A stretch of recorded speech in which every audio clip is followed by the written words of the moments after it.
What is going on, guys? It's been a long time. I think we're officially gonna put the fake Mike moniker to rest, at least for now.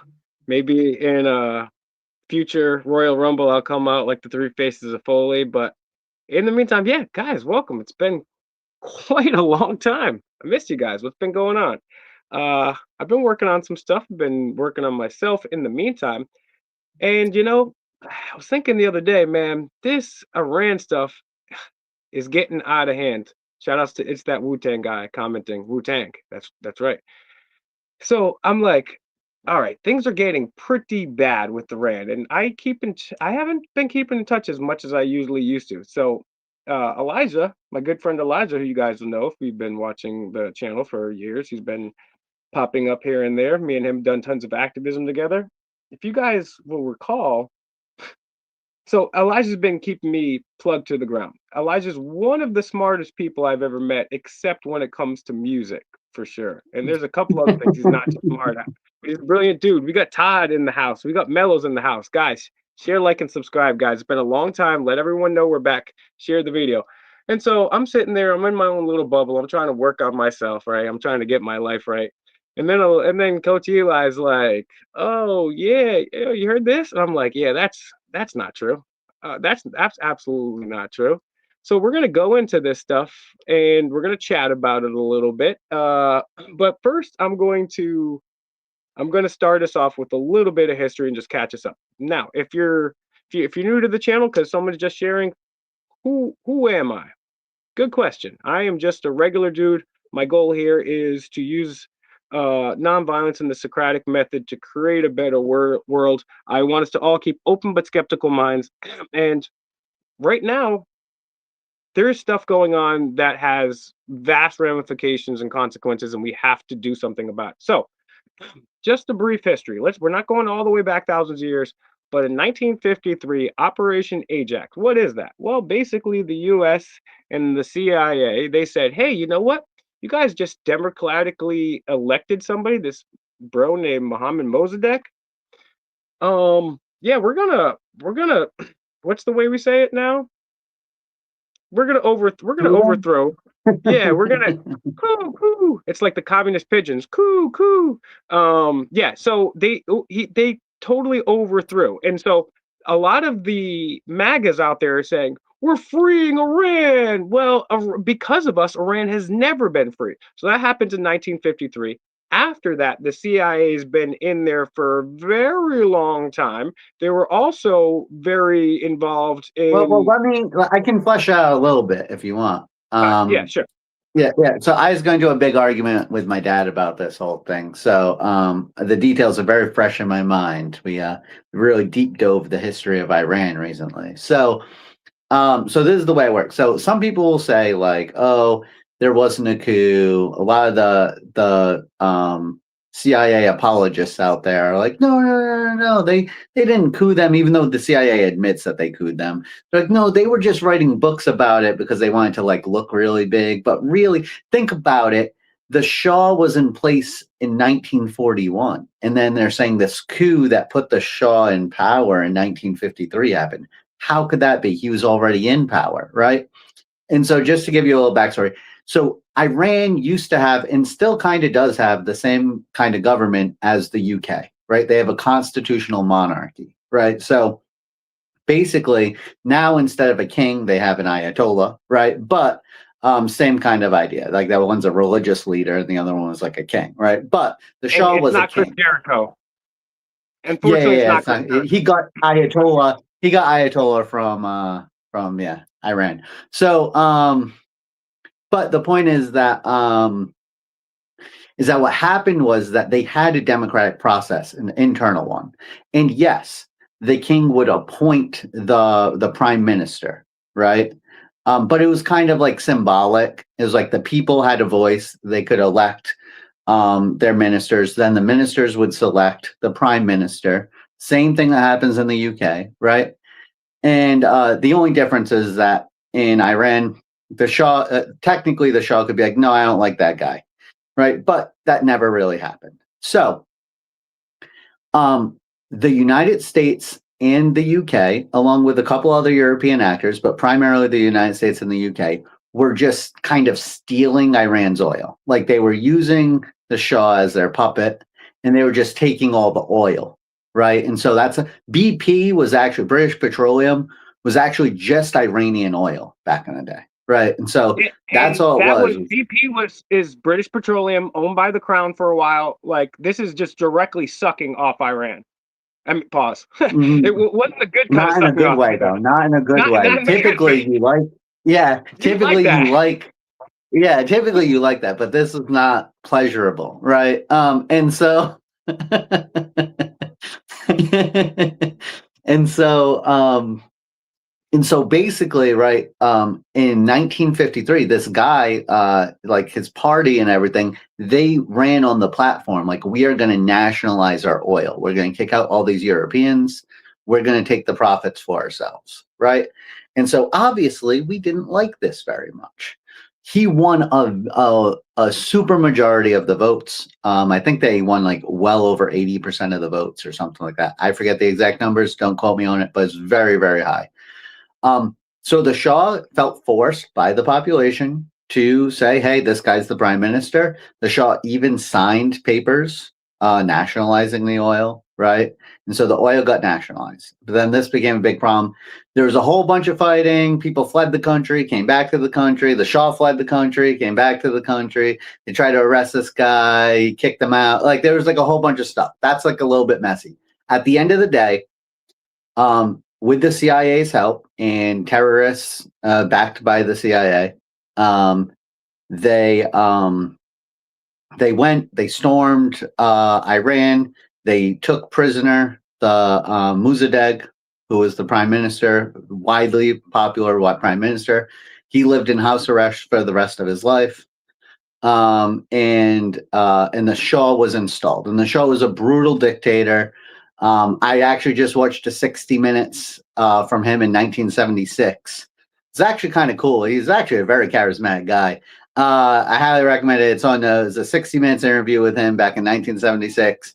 It was interesting too, because in the interview, he said that Israel had so much power in the United States media and government that it was actually bad for them.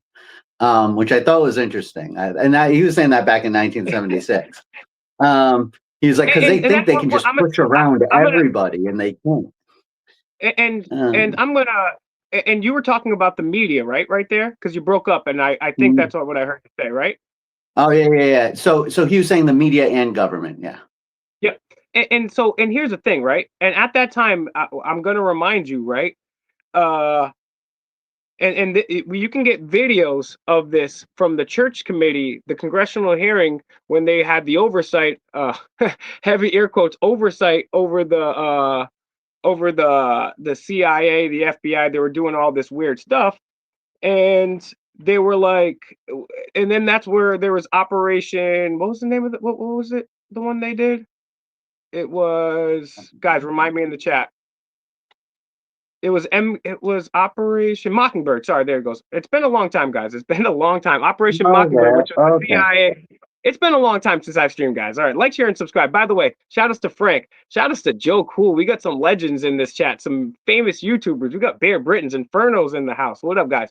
So share this video because it's been a long time. So Operation Mockingbird. And if you're just forgetting, he was talking about how Mossadegh, who was democratically, he's talking about who the Shah in 1976 was having this interview saying, hey, you know what, the CIA has got their hands in too many puppets in the media and the government, and what's happening is, and you can see Israel does. Israel does. Okay.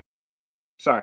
Yeah. So he was saying that Israel had too much power in the United States for their own good. My bad. He's like, it's even bad for them. He's like, it's even bad for them. Like they don't even realize it. So I don't know if I'm frozen or if Will's frozen or what's going on. I'm good. Can you hear me? You good?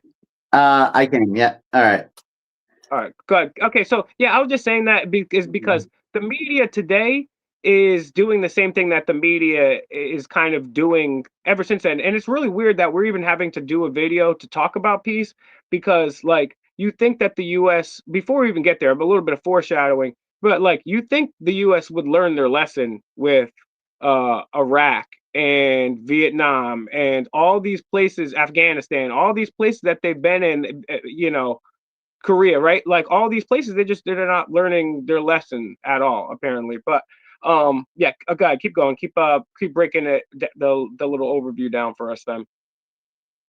Yeah. So Well, anyway, so then in 1979, religious radicals, I think that originally were backed by the United States and the Shah himself, to help him keep power, overthrew the country, and they created the Islamic State there, right? So as they call it the Islamic Revolution. That's why the name of the military is the IRGC. It's the Islamic Revolutionary Guard Corps. And so that's their thing, right? So now they're a theocracy, but they rose up because the Shah was so brutal and so horrible. They had popular support in their country, right? And so that basically catches us up to like today. A lot of stuff happened. The Islamic Republic was not always enemies of Israel and the United States. It's kind of seemed that way, right? But both Israel and the United States sold the Islamic Republic weapons in the 80s. So it's kind of hard. Like after, by the way, all the stuff that happened with Hezbollah, with the Marine barracks bombing and everything. So Israel was still cool with them. In fact, I forget who said it. Well, Scott Horton tells this story, but I forget who he's quoting here. But they were saying that one day Israel just kind of called up Washington and was like, "Hey, we got to get Iran," and they all laughed. It was Clinton's administration. They all laughed because the day before, 7 days prior, they were trying to get us to buddy up with Iran. And they were like, "What the hell happened?" In like a couple of days, they just totally switched gears here. So they're going to try to paint it out like this has just been a blood feud ever since the revolution. It's not true. If it were a blood feud, then Reagan has a lot of explaining to do why he was selling them weapons so that he could give money to the Contras in South America, so that he could take their crack cocaine and bring it into American cities. So and here's the thing: while they're doing that, right? Also, simultaneously, with the Iraq and Iran war, fun fact: if you guys didn't know, the U.S. was supporting Iraq at that time, specifically Saddam Hussein, right? So it's just crazy to think that these things we funded both sides of that war, which is the most evil thing you can do, right? That's just wanting death and destruction. If there's no excuse for ever funding both sides of a war, right? It's just mongering death, right? And so it's absolutely horrendous what we did. We were selling Saddam Hussein precursors to chemical weapons, and he was using them on civilian populations, and we did that for the entirety of the thousands of Iranians were unalived by chemical weapons, and we just kept giving them to Saddam, right? And we tried to paint him like a monster, like we were Frankenstein, if that's the case, right? It's insane, right? And so, and by the way, newer information that came out, I think it came out in like 2017. As it turns out, we actually gave Saddam permission to invade Kuwait, and then the day he invaded Kuwait, we freaked out on him and invaded Iraq. So we gave him permission 8 days before he invaded Kuwait, told him that he could. So that's like newer information that got declassified. So I'm going to fast forward a bit. We're going to watch some clips, but I'm also going to set the table right now too. And so now we're going to, so the U.S. has went in there and they've overthrown democratically elected leaders, right? They destroyed large parts of Iran, stole all their oil. Then they had their CIA meddling in there for a while. Then they're financing Saddam. And now we're going to fast forward a little bit to today. But here's why this is important. One, because it has real life ramifications for you and I. And then the people that aren't as well off as us, it has even worse real life ramifications for them. and the ramifications are quite wild. Now, as you guys know, I am no fan of the Constitution. The Constitution, when it was written, said black people weren't completely human. That having been said, if you look at on the historical timeline, I do think that the Magna Carta and Constitution were steps in the right direction, although really imperfect. No, But actually, I totally disagree. The we'll talk Constitution about was a that step another. back. Okay. Okay. I'm just saying, okay, that's fine. I just wanted to give a little play to both parts. Yeah. But regardless of whatever your take of the Constitution is, I'm no fan of the Constitution. I'm a voluntarist. So is my homie right over here. So that's that. We can put a pin in that for later. But the U.S. Constitution, which for all practical matters, is the supreme law of the land in the United States. Now you could say, well, actually, after the Civil War, the 14th Amendment turned us all into... No, we're not having that conversation. No matter what, everyone's going to tell you, and I'm not saying you're wrong, the Constitution is the supreme law of the land. Now, the Constitution says that... yo, we got audit them here and Joe Cool, man. Yo, this is, I love you guys, man. You guys share the video. We're back and we're staying back now because this is important stuff. We cannot stay away from this. Unfortunately, so we have another war crime on our hands. We have another illegal war that's going on. Why do I say that, Will? Why are you being so hyperbolic? Well, I'm not being hyperbolic. According to the United States Constitution, the same one that everybody from a dog catcher to the mayor to the senators to the presidents all take a sacred oath before God and their countrymen about, says that Congress, not the president, not the Supreme Court, right? Not the other two guys, the corporations and the Greta files, right? No, it's Congress is the one that is allowed to declare war. Now the president could say, hey, look, Uzbekistan is peeing me off, guys. I'm going to write this down, sign it up for me. But at the end of the day, the president just can't go willy-nilly saying, hey, you know what? Uruguay's getting on my dick a little bit today. Let's go bomb it. They can't do that, right? That's part of the separation of power. You can say, hey, Congress, here's a list of swell reasons why Uruguay is going to really mess us up and we need to do something now. But Congress all has to get together and say, yeah, we messed with this. But that never happens. That never happened. After World War II, didn't happen in Korea. Didn't happen in Vietnam. Didn't happen in Bosnia. Didn't happen in Nicaragua. Didn't happen in Grenada. Didn't happen in... it did happen one time in 2003 during the Iraq War. Now, they did get congressional authorization. My argument there is that's still even technical because they knowingly accepted what knowledge they knew to be false about weapons of mass destruction. So only one time since World War II has Congress actually declared a war. Here's a problem with that. Congress actually got peed off and then they wrote the War Powers Act, which basically said, hey, idiot, did you guys read the Constitution? You have to go through us. It's already in the Constitution, but we're going to pass a whole new bill that says, hey, idiot, you cannot engage in any military action. You can't go across to Canada and slap Justin Trudeau. Nothing. That's a military action, bro. All right. So here's what happens this time. All of a sudden, Iran, I'm no fan of Iran, right? Just because you don't like cancer doesn't mean you're a fan of hepatitis, right? So, but Iran, it's his own country.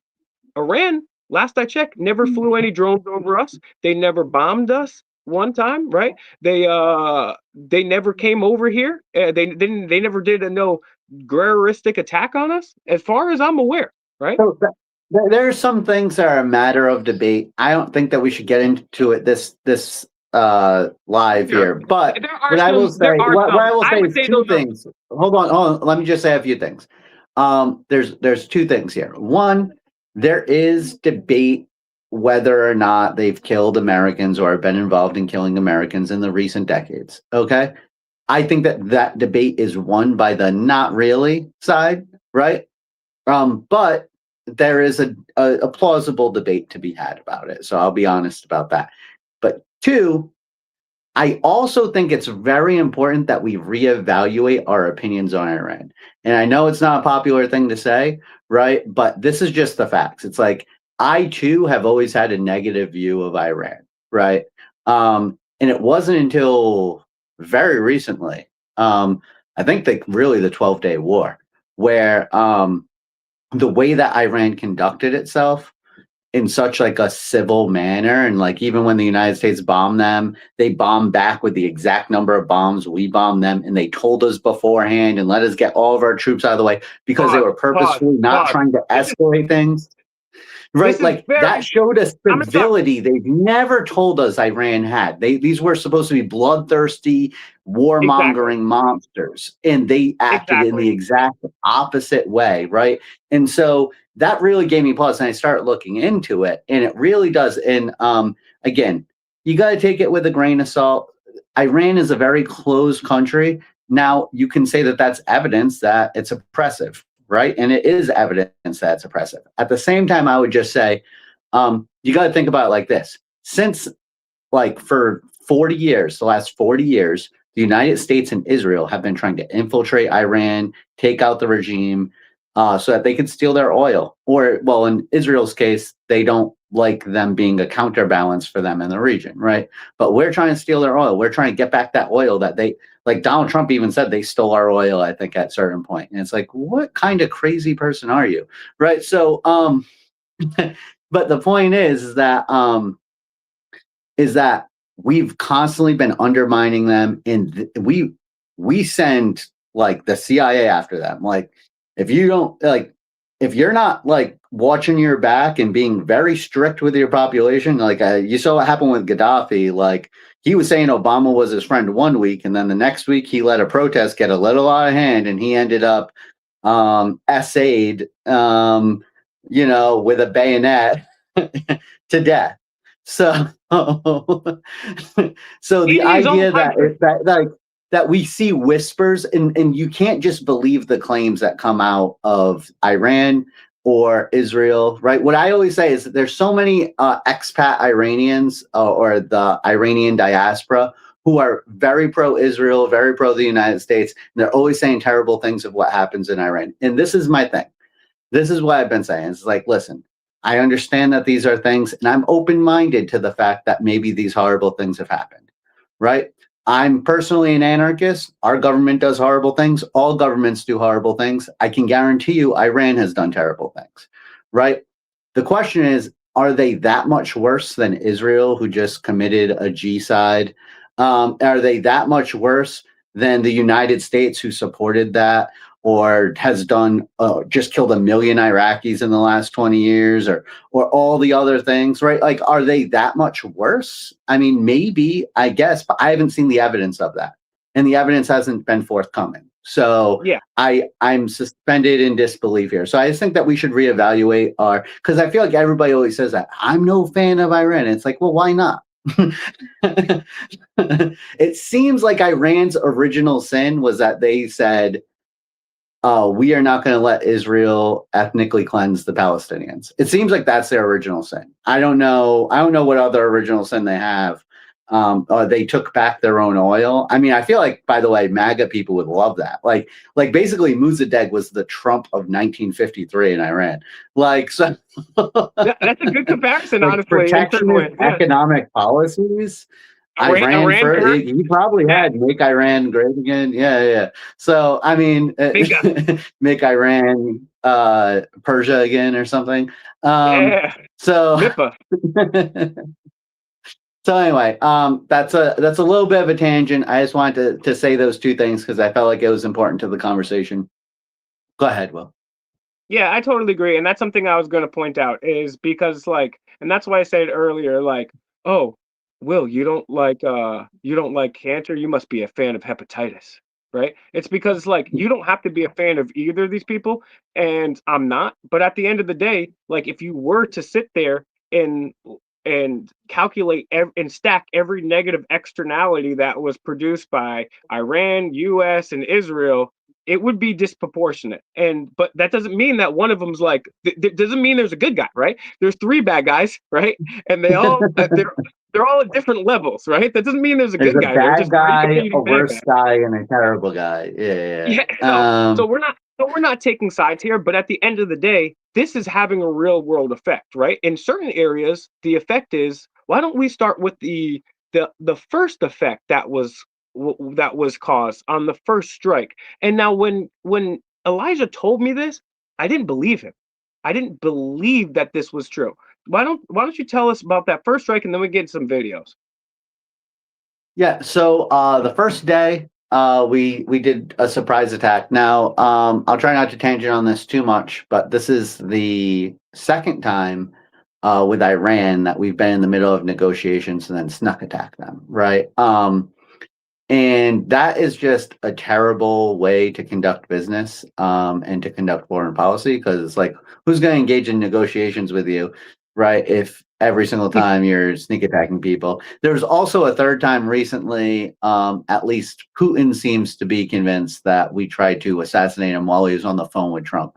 So it's absolutely crazy. So there was like recently it was reported that like 50 drones attacked like Putin's house or something like that.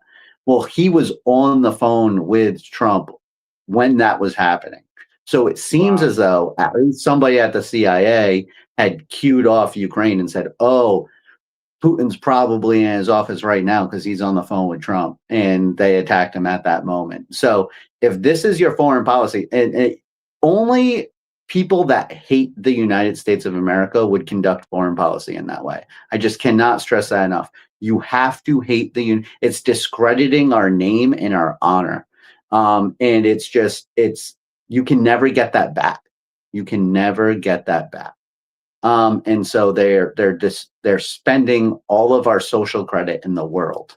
We are no longer considered the good guys by just about anybody in the world because of the way we've been propping up Israel and while Gaza's going on, and then the way we've conducted our business and these negotiations, it's been absolutely despicable. So while we sneak attack Iran in the middle of negotiations where, by the way, Iran put a lot on the table. The people from Oman were shocked at how much Iran was putting on the table in order to avoid war.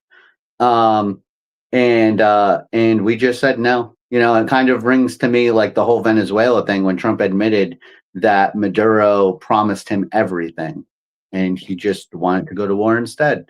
Right. So it's like if he offers you everything, like Donald Trump literally said, yeah, he offered us everything. And it's like, well, then why wouldn't you take it? Only because you want war. Right. So the decision was in to go to war with Iran. It didn't matter what they put on the table. It didn't matter what they said. And so we sneak attack them. And and this is very, very important, when you are planning strikes, like we've been planning on going to a war with Iran for like 20 years. You build a target deck. You do your research on all the most important places. If you don't do your research on every single bomb that you're going to be dropping, you're like literally ridiculous. I was in the military for a very, very long time. It wasn't a very, very long time. It felt like a very, very long time. I was in the military for 5 years, but I'm telling you, I'm familiar with this kind of thing. You plan everything like to the very detail, right? And so they knew all the places that they were going to hit. And one of the places that they hit happened to be an all-girls school. And because it was a surprise attack, they waited for it to be business hours to do the surprise attack. So everybody was out of their house, everybody was at work, and yes, all the kids were at school. And so they bombed this girls' school. And then they double tapped it.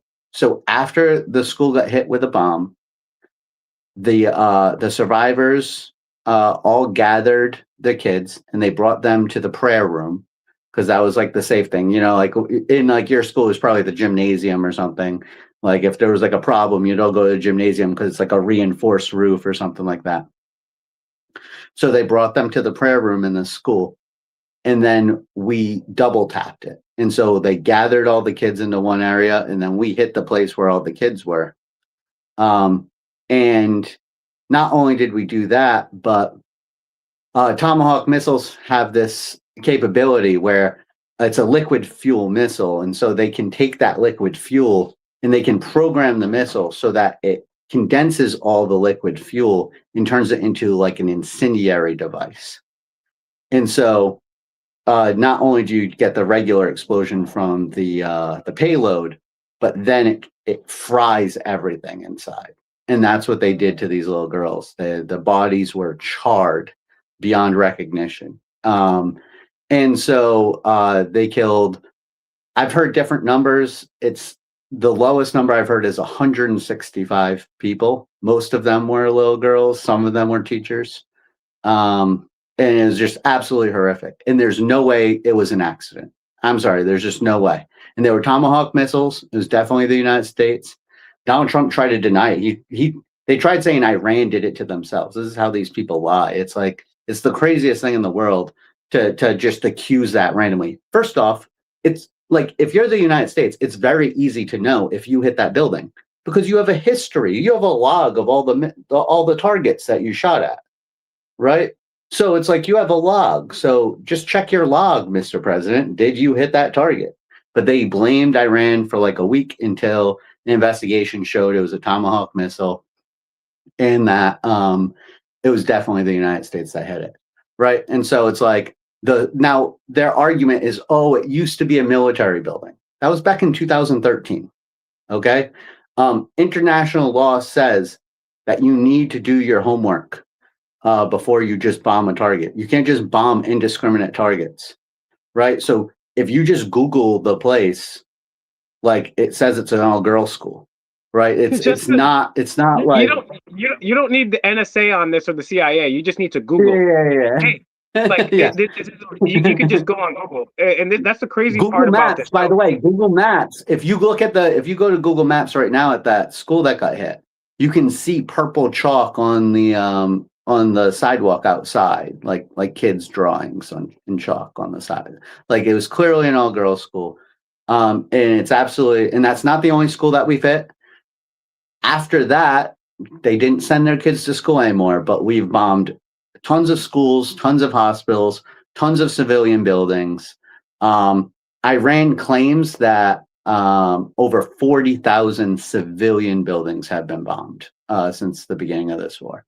And so it's just absolutely mass destruction over there. And then, did you want to say more on this all-girls school thing? Because I wanted to go into one more thing. Yeah, go into one more thing. I'm going to put the screen up, but I just want to just give a quick summation, and maybe someone can take this little thing and turn it into a 30-second short or a clip. The U.S. went over there in 1953, and they overthrew Mohammad Mossadegh, who was democratically elected overwhelmingly. Then they had the CIA in there. Then they're helping them Iraq against Iran. Then we've still got the CIA over there. And now we strike first an illegal, unconstitutional, immoral war, which is not a war. So we decide to war crime. And where do we start with? We start with a school for little girls.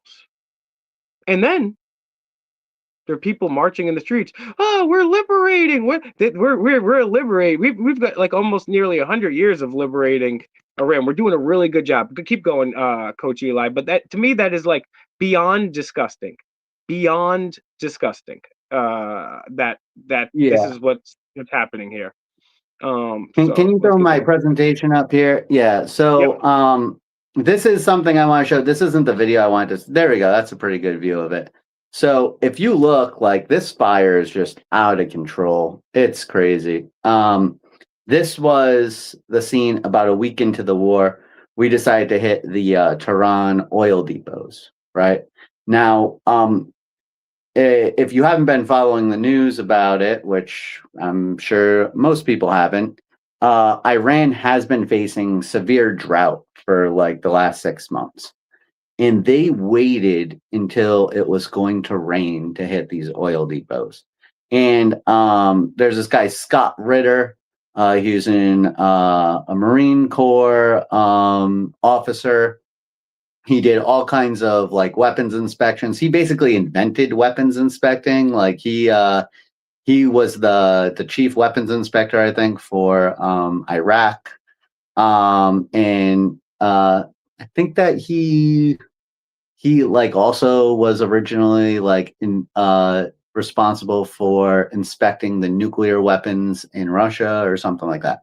I forget exactly his whole resume, but this guy, he knows what he's wanting. He's planned all kinds of war attacks, and like he knows his stuff. He says that when you hit something like an oil depot, like you can hit it in certain places to cause different effects. And he was like, he can tell just by the way that the oil is like smoking up into the sky that they purposefully hit it in order to cause an acid rain effect that night and the next day, which is a chemical weapons attack. Like this is a war crime. It's a war crime on top of a war crime. They were already low on water, and this oil drenched water falling from the sky, like contaminated a lot of their drinking water. Iran has 93 million people in it. Tehran is a huge city. It's bigger than Manhattan, at least surface wise. There's like going to be 15 to 30 million people living in the Tehran area. So this is just a complete war crime. It's just absolutely horrific. Yeah, they're doubling down on the war crimes. And guys, if you don't think that this channel doesn't consistently bring you the best of the best stuff, go back through my best of playlist, right? Elijah right here, he just gave you the population of Iran. He gave you some fun facts about Tehran to give you some context. You know who couldn't do that? Ted Cruz. And he's a guy that's paid to do that. And he was saying, yeah, we should go in there and bomb these people. And he didn't even know how many people lived in that country. So go ahead, keep going, Coach Eli. Just to let you know that we don't play around here. I just wanted to say, like this is the kind of attacks that we're doing. So the like we're kind of going mask off at this point. Like we are not the good guy. Leading up to this, we were saying like, oh, we have to go. This is a liberation thing, which we'll get into Will's next point here. This is to liberate the people of Iran. This is, and so I think Will really wants to get into the idea.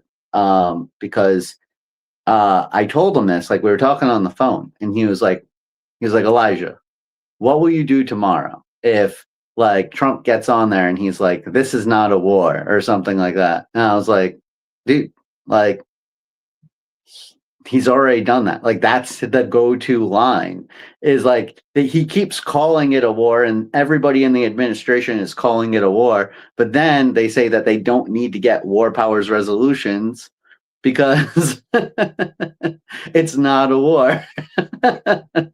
It's so crazy. And they've literally used lines like, this is not a war, it's a rescue operation for the Iranian people. They've usually, if you're rescuing people and you're pouring acid rain over them, you are not rescuing them. You are killing them, right? There are countless children live in that city, and you chose to do that to those children. That has no military, it doesn't help you achieve any kind of military goals or anything. All you are doing is inflicting pain and suffering on the people who live there. That is all you are doing when you do something like that. It was absolutely despicable. There's no good guy in the world who would be part of that or would ever give an order for that. You cannot be a good person and have any part in that. Anybody who did not resign immediately when they were asked to do that is by definition an evil person. See, this is you're just mistaken about how we liberate people. In order to liberate and rescue people, we must bomb little schoolgirls and put acid rain over the population. And somebody's here saying, "What about the time of the Shah?" Well, the Shah came in because we overthrew Mohammad Mossadegh illegally when he was elected. And yeah, was the Shah brutal? Yeah, he was the one backed by the U.S. He was the one that we supported. So yeah, of course the Shah was bad. The guy before him wasn't as bad, and he was elected. So I mean, there was actually that video, that YouTube video I watched, by the way, the old 60 Minutes interview with the Shah. It was funny because the guy from 60 Minutes, he's interviewing him, and he's like, so he's like, they were talking about the Shah torturing people. And just very like flippantly, he's like, yeah, we don't really torture people anymore. Depends on how you define torture. But there are different ways to affect people. He was like, but we don't do like the things that you think of as torture, like the real physical pain stuff anymore. And so, but he's just like not, he doesn't care about it. Like he's just saying that as a matter of fact, we don't do that anymore.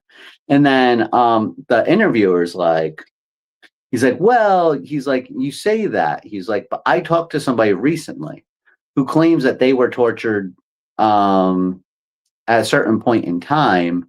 And he's like, so when did you stop torturing people? And the Shah's like, he's like, I don't know. When did that guy say that he got tortured? And the interviewer's like, the interviewer stops and he goes, not yesterday. He's like, so when did you say that you guys officially stopped torturing people? And the Shah says, well, since you won't tell me when this guy was tortured, I won't tell you when we stopped. Which meant that they were still torturing people.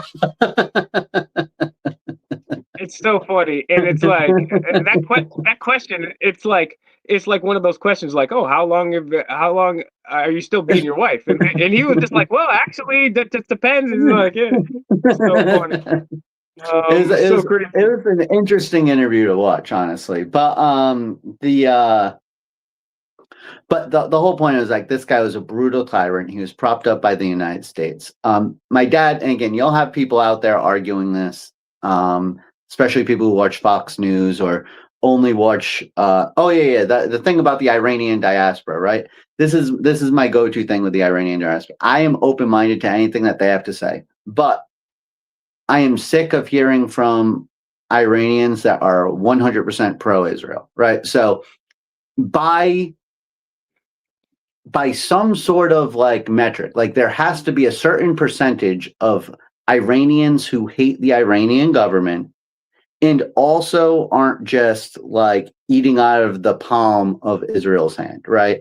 So I am really interested. If you know anybody in the Iranian diaspora who's willing to say that what happened in Gaza was a G-side, I will love to hear what they have to say because I might be able to respect their opinion, right? But like the point is that for some reason, the only Iranians we are allowed to hear from are people that will be like, Israel is the greatest country on earth. What are you talking about?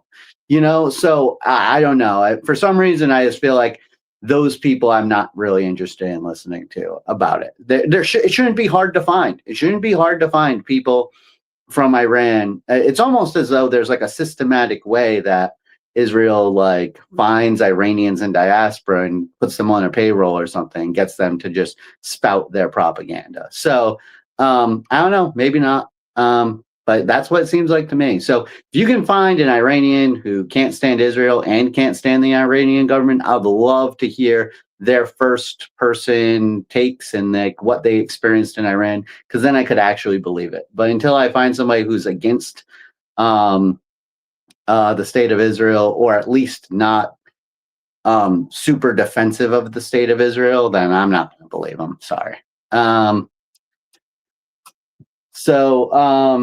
Anyway, did you want to add anything to that? Well, no, yeah, we're just so guys, if you're just joining, like, share, and subscribe. We're getting to the meat and potatoes now, and then at the end, I got a message for you guys. It's very important. So we're gonna get through these clips, videos, all that stuff. Make sure you share and subscribe this video because this is very important. We need to counter the narratives because people do know that there's a war, not war rescue mission going on, but nobody cares anymore. Nobody cares, but we need to care, and we're gonna have to do something about it. By the way, if one of the moderators could do, because I'm gonna give you one solution right here while Coach Eli's talking. If some of the moderators could Google and just put up on screen the White House phone number, White House email, the Mitch McConnell. Let's call your congressman right now. Pause the video, call your congressman, send him an email, say, hey, you didn't vote for this. Now if you don't do something, you're going to be held liable for this too. Peacefully, of course, and through legal actions. But we have to. We can't just like let this happen, because if we let this happen, then you know what? It's on our hands too. So we can't have that. Yeah, so if you guys could just share the video, very importantly, share the video, because we are witnessing war crimes on top of war crimes in an illegal war occurring right now. So it is our duty to inform other people about this, and that we have to make this stop, because this is every day that this goes on. We're going to talk about that a little bit, but things get worse and worse and worse for everybody, except for maybe like Trump and his Epstein buddies, right? So And part of the reason why I wanted to do this, is because I really just want to drive home the fact that like there's already a huge amount of damage that has been done to the world economy that you will feel. Like, this is a promise. Like, it doesn't matter what happens tomorrow. If Trump tacos, I guess taco is a thing. Trump always chickens out, right? If Trump tacos tomorrow declares victory and runs away, right, and somehow is able to do that, which he can't possibly, but let's pretend that he does. You will feel the damage that has already taken place in the Middle East, and we are going to get into that. The price of gas, the price of food, everything's going up. So prepare yourselves accordingly. We'll get into the details as to why that is the case. But yeah, so just really call the president, call your representative, email them. We really need to get Americans to understand that this needs to end immediately, because your family and your livelihood are at stake. They're legitimately at stake. This is not Iraq. This is not Afghanistan. This is not Venezuela. Okay, this is the Islamic Republic of Iran, and they are screwing things up. They have hit back so hard, and you would never know it by watching the mainstream media. So we want to give you some of that.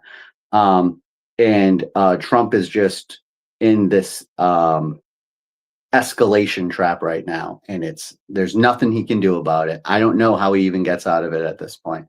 So just really, really, I cannot press it enough. This is very important that you get the information coming. If you already know everything I just said, feel free to leave, but I got some details for you a little bit. We got some more fun things. We got videos. This is the best part right here. This is the best part right here that we're getting to. And yeah, as Inferno just says, hey, yeah, when the gas prices go up, I don't know if you guys realize this, but trucks and planes and ships, they all take oil to move, and in order to get food from places and things. And so this is just already starting a vicious cycle, and the longer it goes on, obviously, most importantly, innocent lives are being lost. Like, nobody, like, they just double tapped a school full of little girls, and nobody cares. It's like, maybe you'll care about your gas prices, but yeah, guys, share this video, and let's keep going with these these clips and videos here. All right, cool. So speaking of Iran hitting back, right? Oh wow, I really messed up my Zoom here. All right. So this is from just a couple minutes ago. This is an hour and a half ago, this missile strike. So there's Fox News live video. It's not live right now, obviously. But here we go. This is the guy covering the Tel Aviv skyline. I've never seen this. I don't know if you guys can hear it. Hold on. You saw the big light. That was the interception. And now we've got dozens of bomblets coming down over Tel Aviv. In the chat, if you can tell me if you can hear it, that would be good. Those are the bomblets. Put one if you can hear, two if you can't hear. I can hear it, but like came in Dimona last night, but they're still very capable of hitting people. One single light is now casting. Eli, mute up, Eli, while it plays. Oh. When the video, next time when the video plays, mute up. Okay, we can hear it. So okay, cool, it's good. We'll just mute up when you're playing the video. But this is insane. You said this is over Tel Aviv, and then when was this? Yeah, so that video was just from an hour and a half ago. Let me mute that. All right, here we go. I got a lot of mute buttons I'm working with. So here we'll play it without the sound a little bit at the beginning there. So here we go. So just to go over in case you guys didn't hear it at the beginning, this is their cluster of munitions. So this is a missile. It breaks up into about 80 different bombs, right? And so this is how they're countering the see all the little bombs falling off of the main missile here, right? And so that's how they're countering the Israeli air defense, right? Because like one missile for the Israeli air defense is a few $1,000,000, and you have to shoot multiple at a single missile in order to ensure that you hit it. So they're basically bleeding the system dry of missiles, but also it's extremely expensive.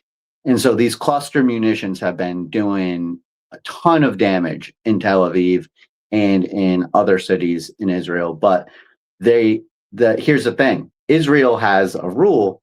If you post a video of a missile strike, it's 5 years in prison, right?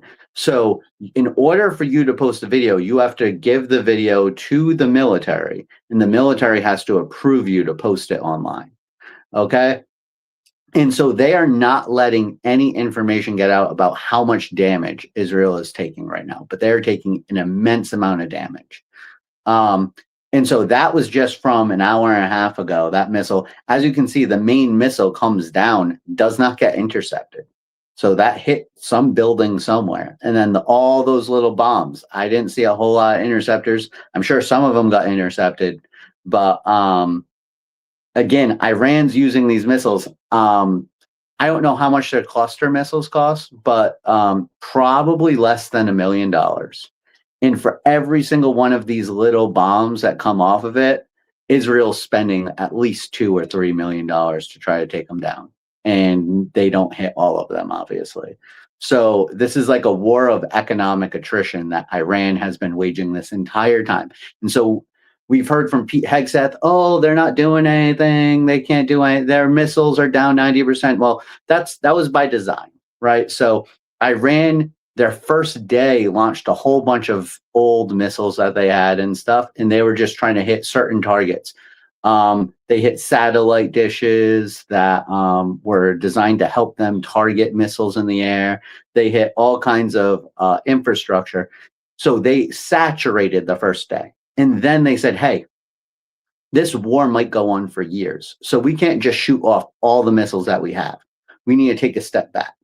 And now our administration, Pete Hegseth, is bragging every day like, oh, the amount of missiles and drones they're shooting are down 95%. And it's like, well, yeah, that's by design. They're pacing themselves, right? If they shot off all the missiles that they had, like in 3 weeks, like then it's easy for us to win. We just have to wait 4 weeks.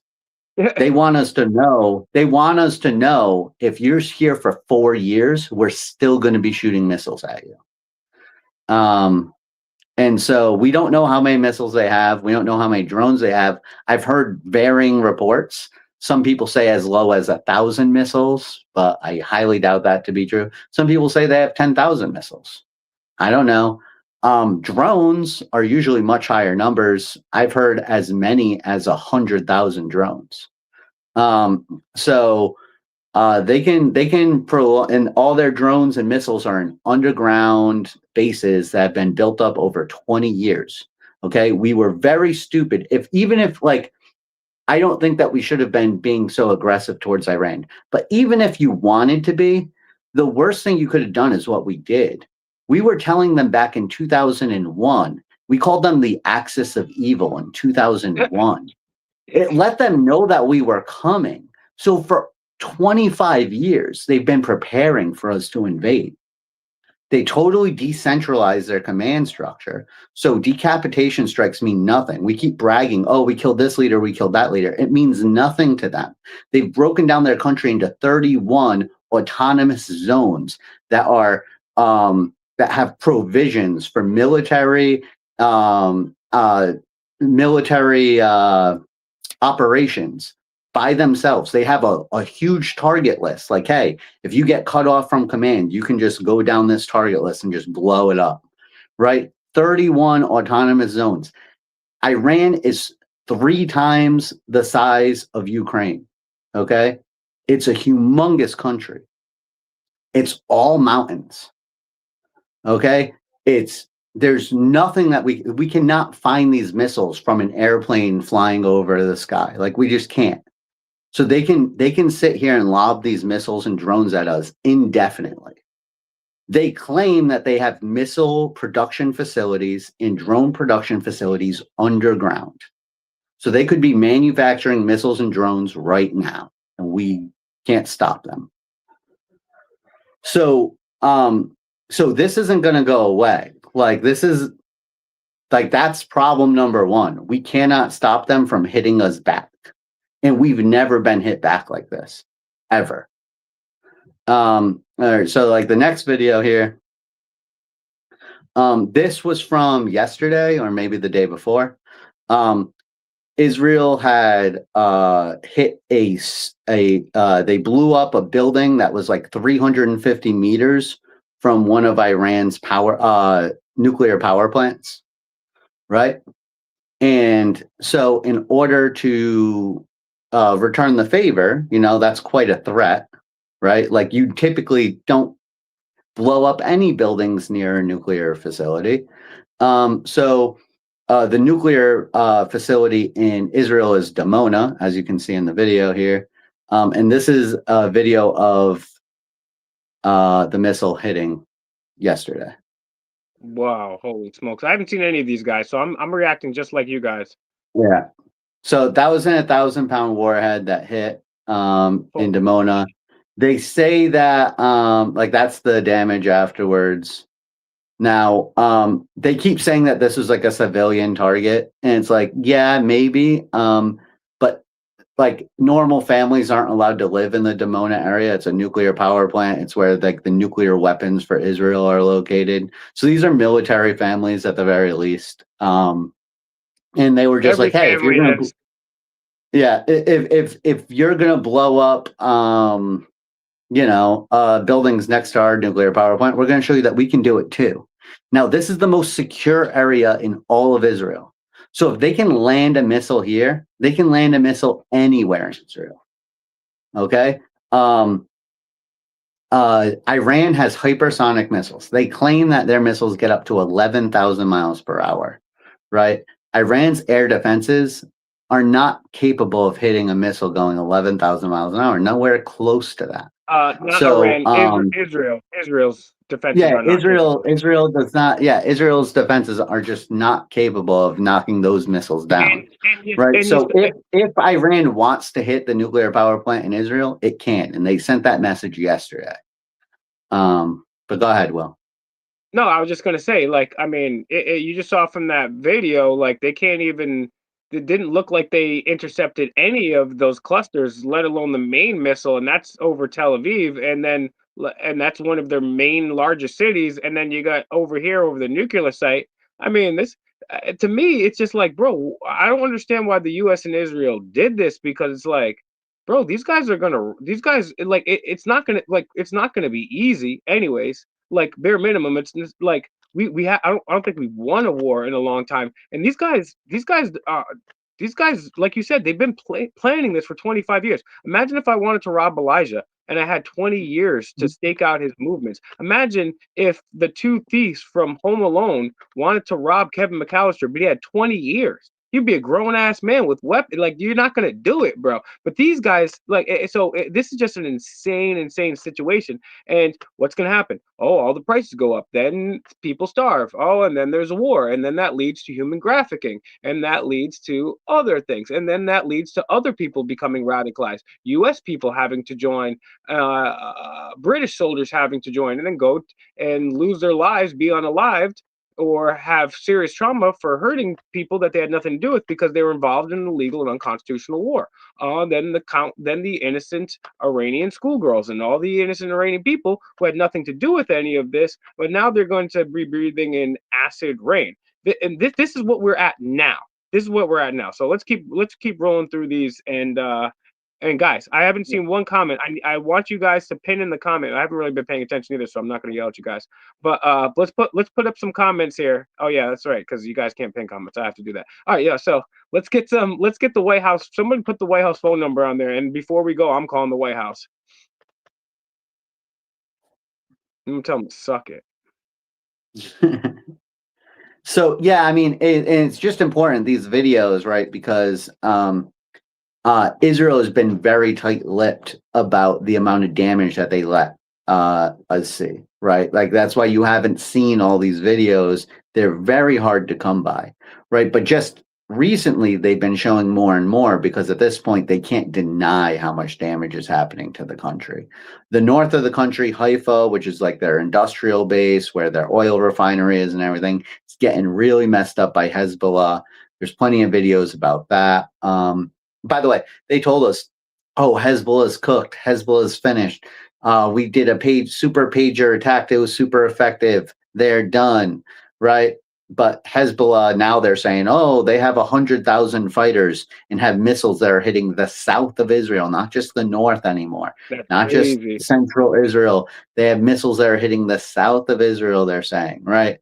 Um, so, um, so Hezbollah has given them a 1-4 up north. And then just yesterday or the day before, Yemen entered the chat. So Yemen is run by the Houthis. The Houthis are some BAMPs, some badass motherfuckers. Could you quit?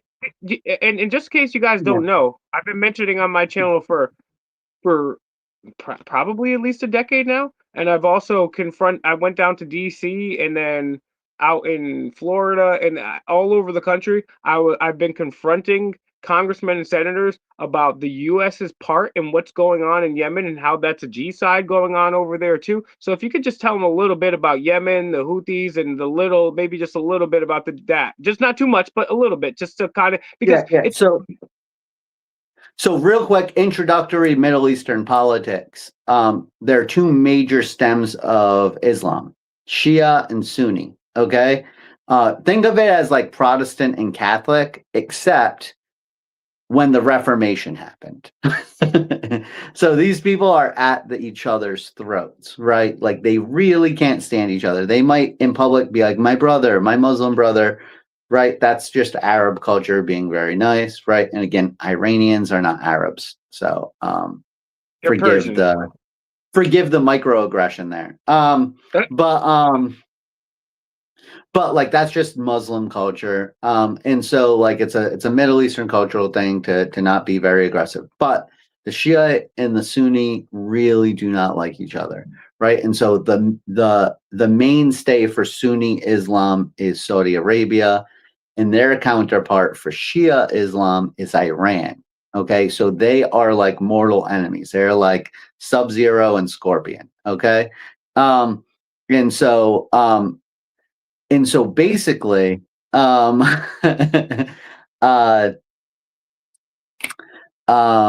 what was I going with here? Why was I talking about Shia versus Yemen and the G side we've been contributing to. I'm sorry. Yeah. Right. So when Obama did the deal with Iran, Saudi Arabia freaked out. Saudi Arabia was so angry at him. And Obama admitted out loud on camera that he was going to help Saudi Arabia in Yemen to make up for the Iranian deal. Now, what Saudi Arabia was doing in Yemen was a G side, right? They just went in there and were just killing everybody. Still going on. Not really. They kind of got their butts kicked and they left. The Houthis, bro. The Houthis. Now, most recently. When did they leave? Oh, yeah, they left a while ago. They left like a year and a half ago, 2 years ago, maybe. Yeah. So, but then it's a little bit more complicated because recently, the United Arab Emirates, who are very close to Saudi Arabia, done all kinds of crazy stuff in Yemen. So the Houthis control the majority of the country. There's still like technically a Yemeni government that is like seen as like the real government, but they don't have a lot of power in the country. The Houthis are called like a terrorist organization, but if you challenge somebody, what terrorism have they done? They'll be like, oh, they blew up a train track in Saudi Arabia. And it's like when Saudi Arabia was committing a G-side against them, they blew up a train track in Saudi Arabia. Like that's the terrorism that they're doing. And then the big, Wow. oh, they killed somebody in a mosque. And then it's like, oh, well, and then like you look it up and it's like, oh, it turns out that the Houthis said, no, we had nothing to do with that whatsoever. And they just blame it on them. So, And this is the point. Before we go forward with this, it's just to go to show another point about how the U.S. is influencing G side, but not only that too. It's like because people will point out, right? And obviously, there's the difference between the Sunni and the Shia is going on Saudi Arabia and Iran. But to the uneducated American perspective, hey, these are Muslims, right? From the right wing racist, xenophobic thing. Hey, the Muslims are bad, right? And the thing is, okay, regardless of whether they're Muslims or Christian or atheist countries, or one's a Muslim, one's a Christian, or one's an atheist, it doesn't make a difference, right? If one of the things I was hearing going into this war was, oh, they're so bad, they're guerrerists, and they're all this crazy stuff. Last I checked, Iran was a lot better than Saudi Arabia. Last I checked, Iran was a lot like and if you want to talk about people behind attacks, you might want to look first at Saudi Arabia first, and then maybe the fact, and then like, and then the Bush is like vacationing with them, meeting with them at the Carlyle Group, and Obama's like, yeah, I bribed Iran, but don't worry, I'll G-side some people for you. I mean, this is like insane, bro, and you wonder why these people don't like Saudi Arabia is very heavily implicated in the biggest mass shooting in American history, the Vegas shooting, right? So am I saying the wrong word? You're not allowed to say the S word. I don't know, but it doesn't sound right to me. Okay, I didn't know. Okay, I got you. So the what was the Eminem song? The Kamikaze, was it? That was a pretty good that song. Sounds bad too. But yeah, one of the bad pew pews, the bang bangs. Yeah. So yeah, the mass pew that happened in Las Vegas, right? If you really delve into it, it seems like Saudi Arabia was involved. Yeah, you know what? Let's save that for another stream because I don't want this stream to get but I'm not going to delve into it. I'm just saying. But that's very recent, right? So we're not even talking about September in 2001 or all the other stuff that happened, right? Now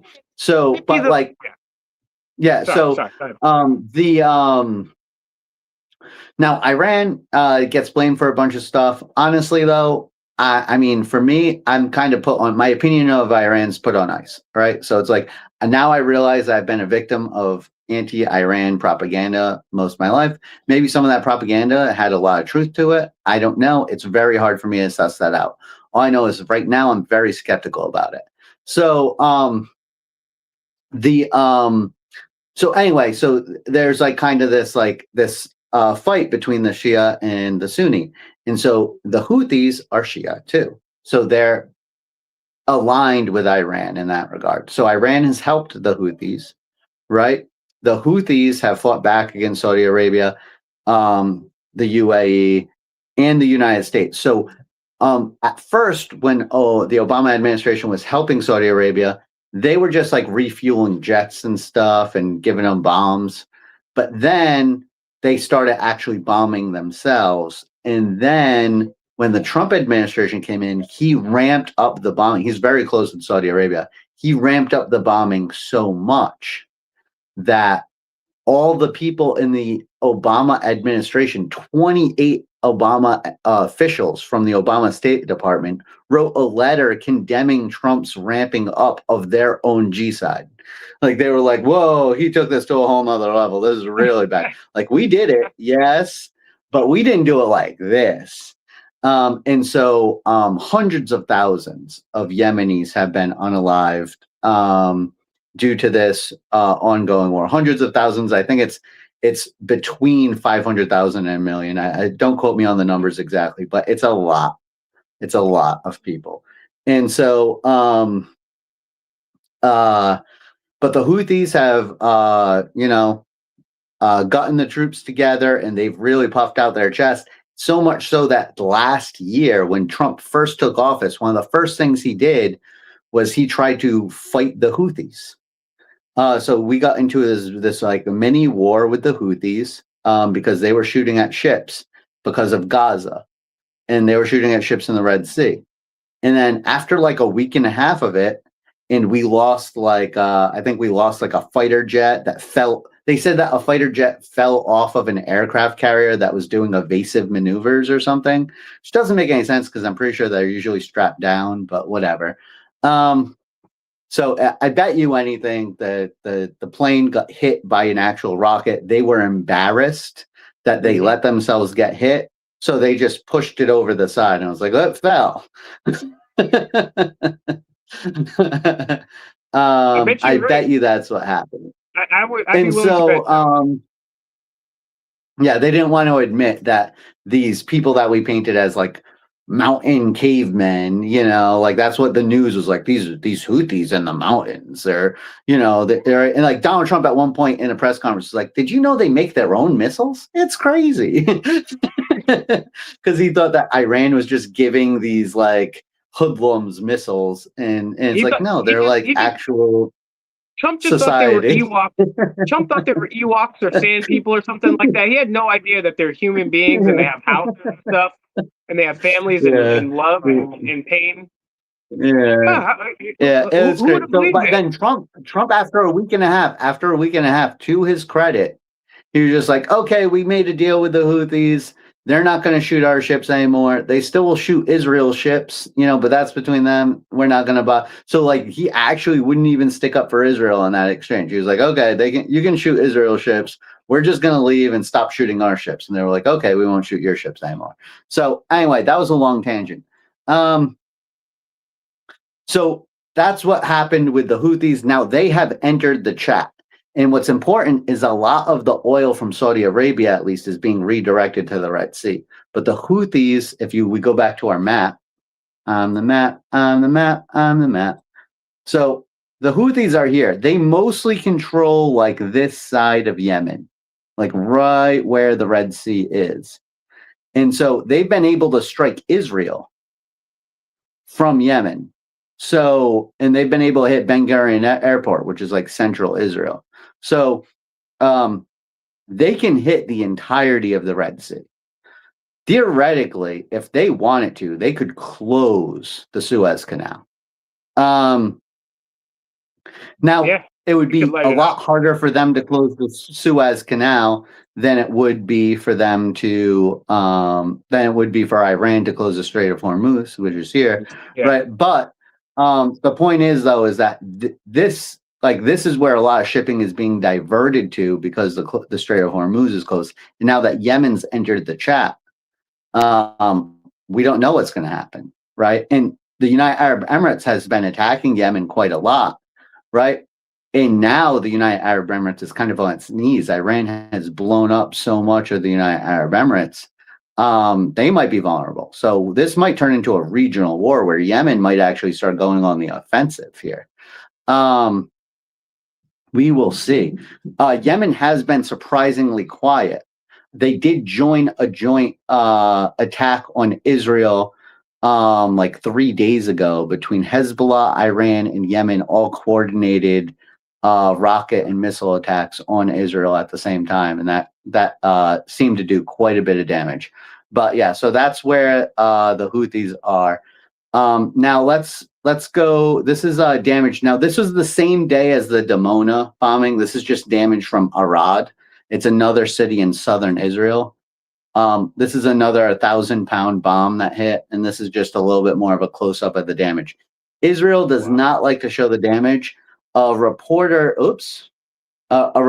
did.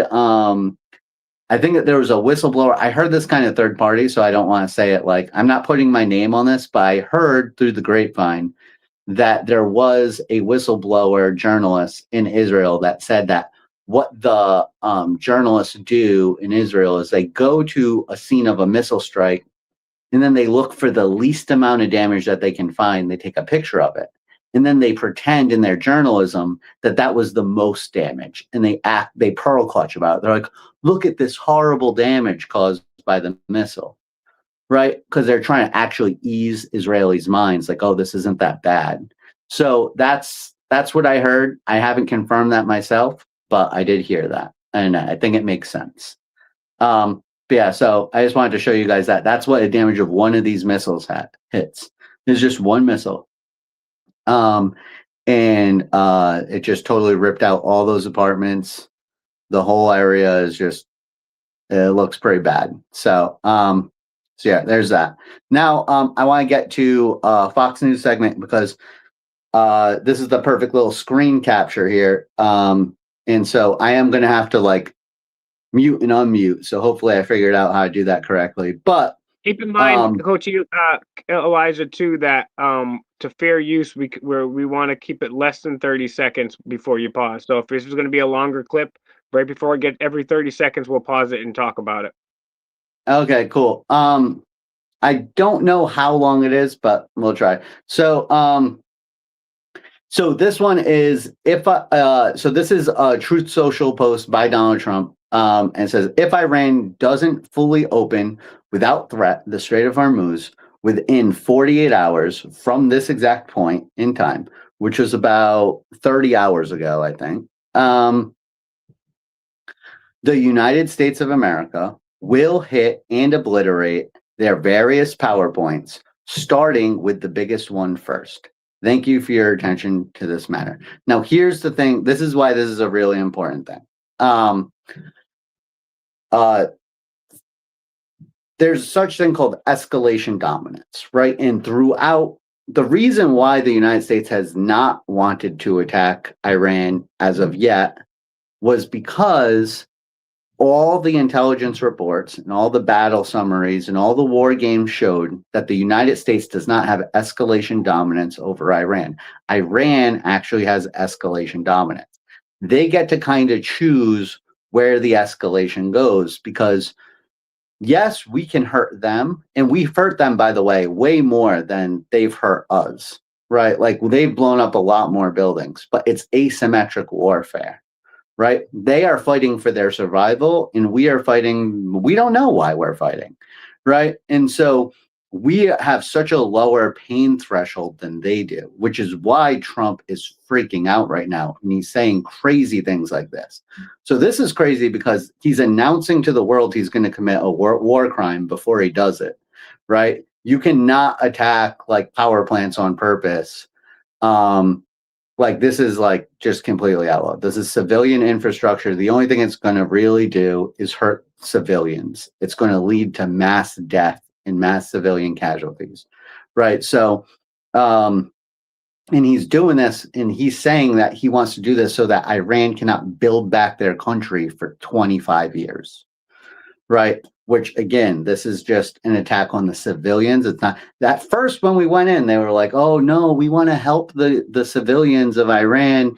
We're fighting the mullahs. We're fighting the people in charge. We're not fighting them." And now they're talking about doing this kind of stuff, which is just crazy, right? Now, the reason why he's so frustrated in doing this is because the Strait of Hormuz is their checkmate, right? We can't do anything about it. And it's basically like grabbing the United States by the balls. And so I want to explain, like right now, the United States is it's like, imagine there's like we're like a bear and there's just like a little cat that got its claws right on its balls, right? That's basically the image of this war, right? And there's just nothing that we can do to get this cat off of our balls. Right. And so if you look, right, there's all right. So if we look at the map, let me zoom in here. Right. So this is Iran. Iran's very big. Right. This is the Strait of Hormuz. Right. It's like only about like 30 miles across. And that's not 30 sailable miles. It isn't like this is all deep enough for an oil tanker to get through. So there's only a very narrow passageway that an oil tanker could possibly sail through. And then this is like the whole coast area of Iran. So they basically hug this little tiny area, right? And all the shipping from the Gulf goes through here. Right? Kuwait's only outlet is here, right? If you didn't know, Kuwait and Iraq aren't the best of friends. Bahrain, Qatar, they all go here, right? Even the United Arab Emirates, the entire country, they only have a little tiny port on the other side of the strait, and that got blown up. So all these countries, Iraq, like all these countries, they rely on going through here. Saudi Arabia, right? They rely on going through here, and it's not just oil, right? Most of, like, 20% of the world's oil goes through that strait, but it's also fertilizer. 30% of the world's fertilizer goes through the strait. And then all the food and stuff that helps sustain these countries goes through the strait going the other way. And so they're being starved out right now, right? And so there is nothing that we can do to stop this. Like, we cannot stop them from closing the strait. And now you might say, like, hey, we have such like a powerful military. Why not? Like, why does it make sense? So actually, let me play this video now. I'll skip forward a little bit here so we can, because I was going to have her read the thing. But now we don't have to do that. So let's see if this is a good time to go here.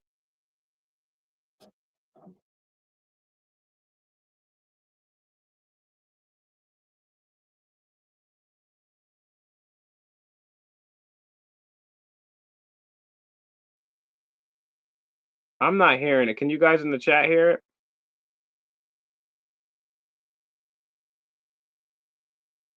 Put a 1 if you can hear it in the chat, guys. 2 if you cannot hear it.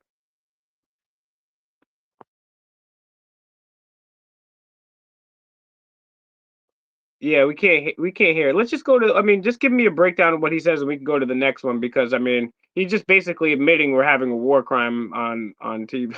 We're gonna add a third war crime to our hat trick.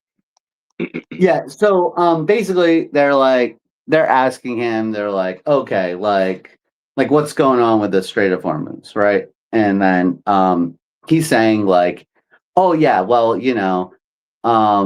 like, this whole thing's going swimmingly. If you ask the admiral that's in charge, they've hit like so many targets and they keep reattacking targets and they're just destroying it. Now, when it comes to the Strait of Hormuz, they've greatly degraded Iran's ability to target ships. Now, here's the problem, right? If we go back to the map, greatly degraded doesn't mean anything. Okay? As long as there's risk. Now, you have to think, the oil tankers that are going through here are really big, really slow, and explode on impact. So if you get one shot on these things, it's a disaster. These oil tankers are extremely expensive. It's a disaster. The only thing about it, though, is it's good for the environment, which is the one silver lining.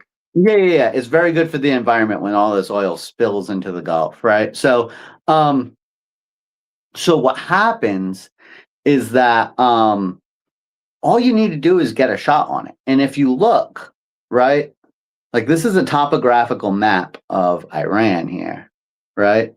If you look, this is all mountains around the strait. So you don't need to launch missiles. You don't need to launch drones. Like, they're saying, like, oh, we're hitting all these things over here. There might have been missiles over here. And it's like, yeah, but guess what? You don't need missiles and you don't need drones. And the guy says, he's like, oh yeah, so we've greatly degraded their missiles and drones there. It's like, it doesn't even matter if you did. First off, I don't believe you. Secondly, even if you did, it doesn't make the straits safe, because all you need is a 10-year-old kid with a rocket launcher on his shoulder. You need a cap gun or a pea shooter, dude, and that thing's up in flames. You need it's 10 miles. Like, you gotta shoot 10 miles over shore. Obviously, it's not a cap gun. Obviously, cap guns don't have bullets. But you get my point. You don't need anything too crazy. Yeah, but you could accomplish.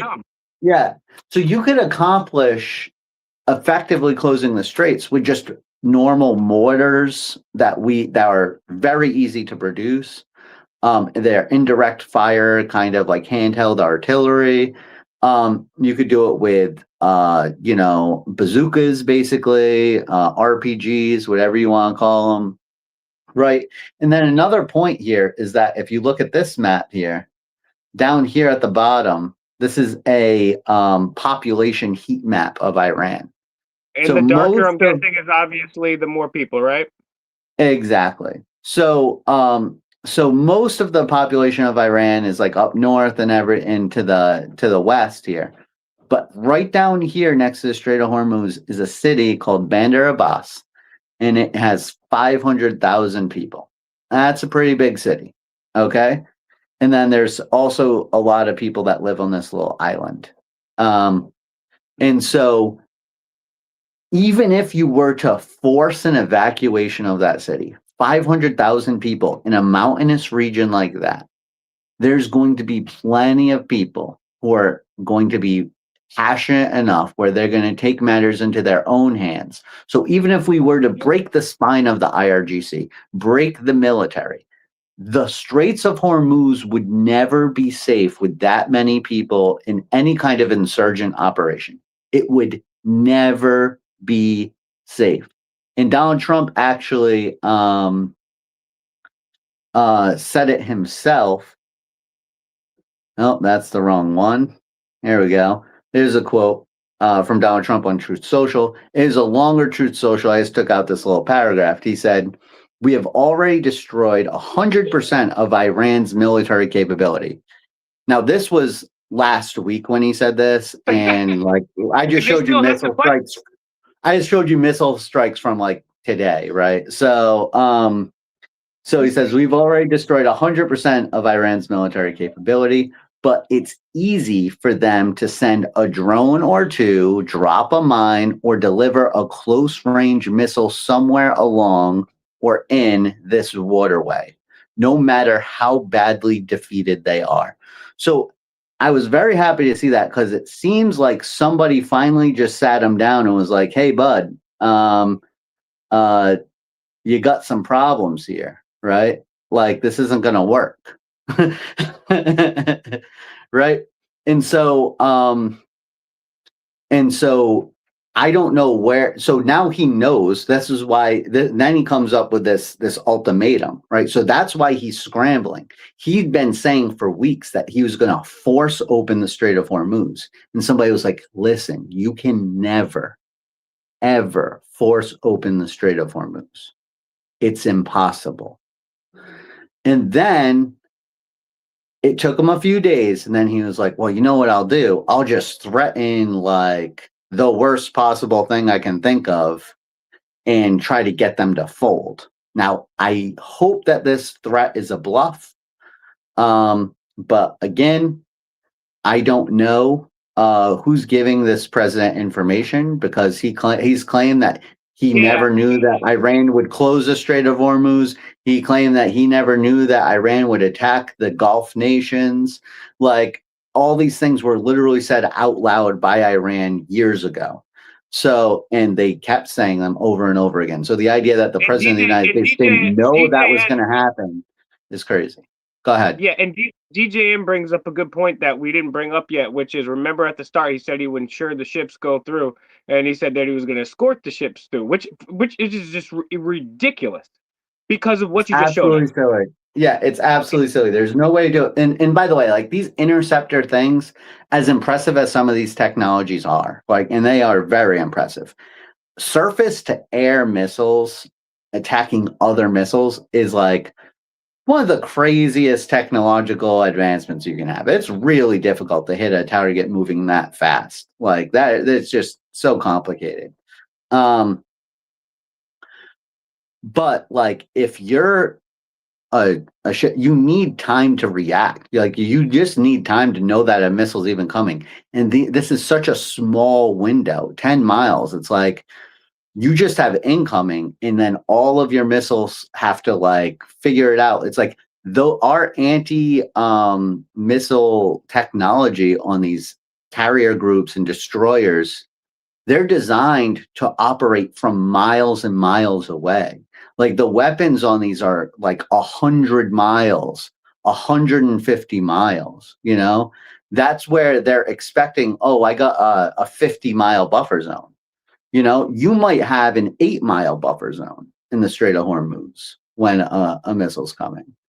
And there might be several missiles coming from different directions. It's like they're not going to be able to stop everything.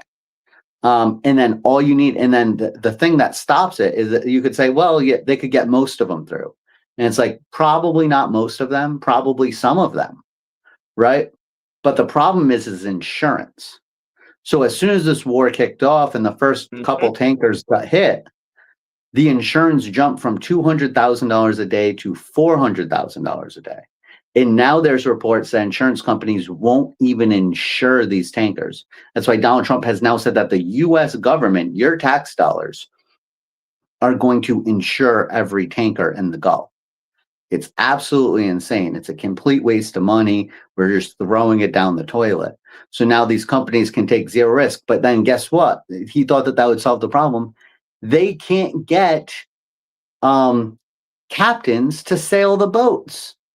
They're offering captains $500,000 a day to sail these boats through the Strait of Hormuz, and they're like, "No, I'm not gonna die." You can't spend that money in a coffin. Yeah, So it's yeah.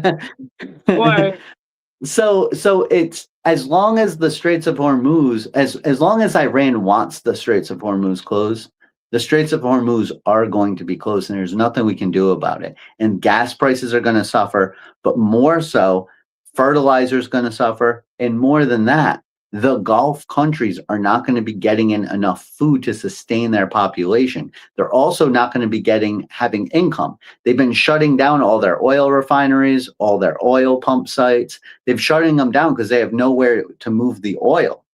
And so all their employees are just going to other countries and stuff. Like they're just leaving. And so if they don't do anything, right? Like it's like there's nothing, even if you did get it open, it's like, okay, well now you got to get all these people to come back. But then why would they come back while there's still hostilities going on? And so that's Iran's like ace up their sleeve. They actually get to choose when this war ends. We don't. And that's why I said Trump can't get out of this. Even if Trump were to just pack up all of his bags and leave the Middle East, unless he gives Iran what they want, and they have a bunch of demands that they've already listed, part of it is reparations for this war. If he doesn't give them what they want, they're going to continue to bomb all the U.S. bases, which have already been destroyed. We didn't talk about that, but all the U.S. bases are basically destroyed at this point in the Middle East. But they're going to keep bombing Israel, and I don't think Trump has the stomach to let Israel just get pummeled like that. And so, what is he going to do? He can't just leave Israel to the dogs. He can't do anything. He can't get Iran to stop shooting missiles and drones. He can't. It's impossible. And he can't leave Israel. He won't. He's impossible. So, like, what you're in a rock and a hard place here. There's nothing that you can do about it. And so the Straits of Hormuz are going to continue to be closed. And by the way, they're not closed right now. Iran is saying that as long as you're not partnering with somebody that's attacking them, the United States and Israel, and you pay for your oil in Chinese yuan instead of US dollars, then you can pass and they won't attack you as long as you coordinate with them first. And now they said that they're going to start charging a toll, like $2 million a boat or something. So this is just something that cannot be fixed. And then this 48 hours in order to open the Straits of Hormuz is a desperate cry. And then Iran has already responded. And so let's play the response here. I don't know if we can hear it. I think I know what I might have done wrong. So let me try this. I think that the problem is that this mic was off. Correct. So just mute up when you play it.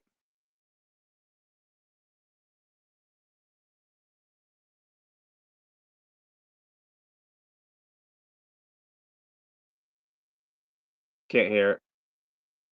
No. Give us a breakdown because we got like 7 videos left anyways, and I want to keep this at a relatively stable, not too long time frame. If you want to Yeah, try to we give got to wrap up pretty soon. So basically, that was the Iranian official saying that basically, if you attack our power plants, we're going to attack all the power plants in the area, all the oil infrastructure in the Gulf, and all the desalination plants. Right. So if we go back to our handy dandy little map, the main countries that Iran has been firing upon, because we have U.S. bases there, and then we're hiding soldiers in there. So you might see reports that, oh, they're attacking civilian sites like hotels, like in Dubai. That's because we took our soldiers out of our military bases, put them in civilian clothes, and told them to go stay at these hotels, right? And then there's like, oh, this was a civilian hotel. How dare you? And it's like, well, you can't hide your soldiers in civilian places, right? Weren't you just saying that Hamas does that? Anyway, so so Iran has bombed the crap out of the United Arab Emirates, right? They bombed the crap out of Saudi Arabia, not so much, but a little bit. They've hit Kuwait pretty hard, and then Qatar and Bahrain have been hit really hard, right? And so basically, all these countries are desert. They rely for like a majority of their drinking water by desalination plants. Okay. So if they were to take out the power plants of Iran has said that they will hit all their desalination plants. And like we just saw with Dimona, when Iran, oh yeah, by the way, when just a few days ago, they hit a Qatari gas field. Iran shares a gas field with Qatar, right? They hit Iran's side of the gas field. And so in response, Iran said, okay, we are going to hit the Qatari side of that gas field now. We're going to hit an oil field in the United Arab Emirates. We're going to hit an oil field in Saudi Arabia, and we're going to hit the oil refinery in Israel because of that. And they gave them 2 hours after they gave them that warning, and they hit all those targets.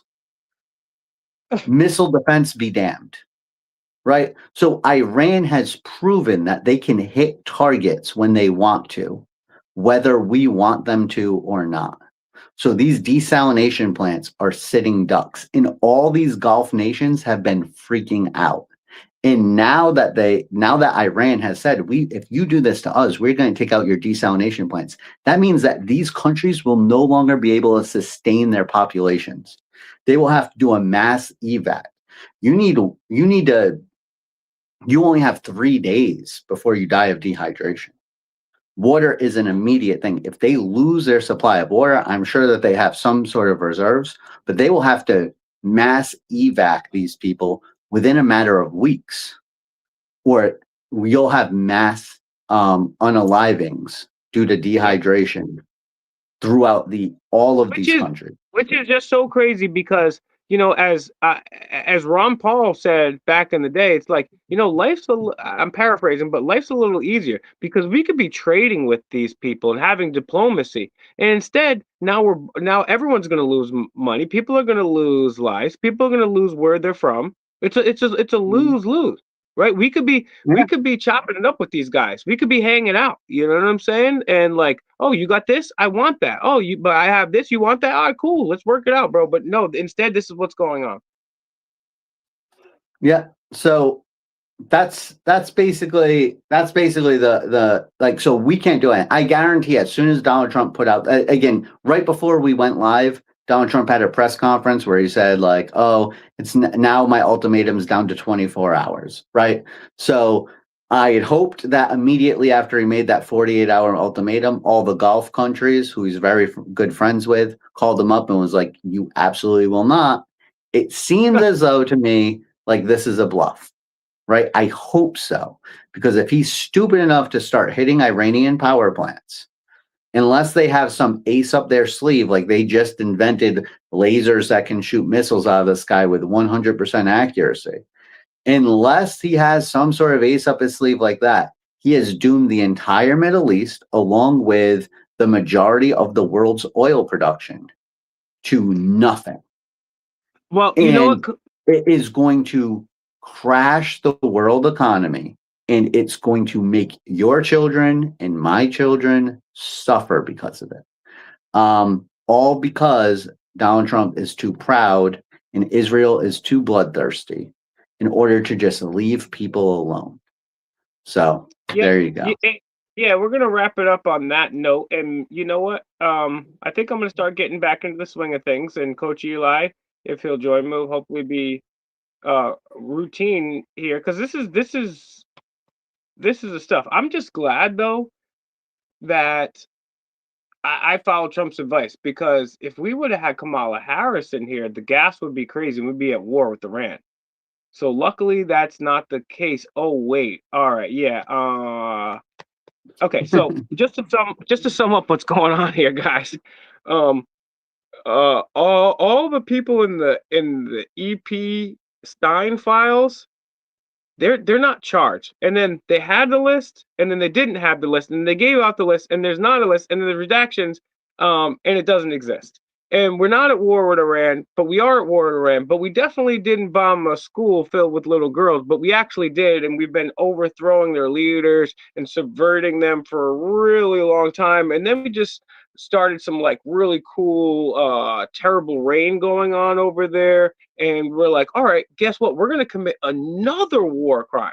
So guys, now that I've informed you, it's off my conscience right now. The ball's in your hands. We need to send some emails. We need to tell our friends and family about this and say, hey, this is a big deal. We need to get people talking. And if this still continues, then I guess we're going to have a rally, because not even the damn stupid ass liberals want to have a rally about this. They're like, you would think that this guy, that they all hate Trump, and deservingly so, right? This guy's the worst guy in the world. He's going to take us to World War III. Okay, well, now we're at the precipice of World War III. And he didn't release no Epstein, but he did, but he didn't. So where is everybody? All the Republicans, bro, you guys are crazy, because Republicans, the liberals, you guys should be out there. Shame on you guys, because that's your job, right? To protest the Republicans, especially when they do really bad shit like this, right? And then Republicans, you guys are supposed to believe in the Constitution.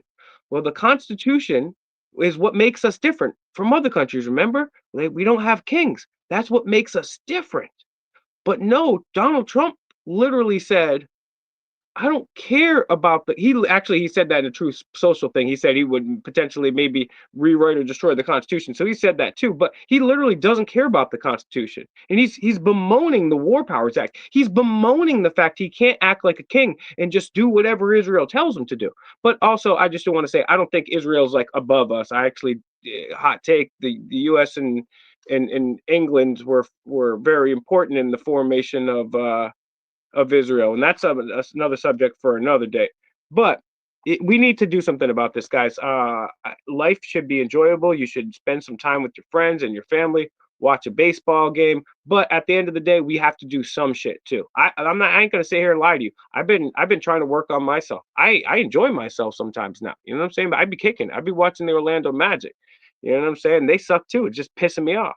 So guys, like, do your one good deed. You know how like the first time you go to the gym and you feel real satisfied? Do one good deed. Whether it's hold a sign, share this video, get this video out, guys. Share this video. Yeah, actually, here's a good little assignment here. In the comments, let me know, how much money would you need, even if Donald Trump was able to open the Straits of Hormuz tomorrow.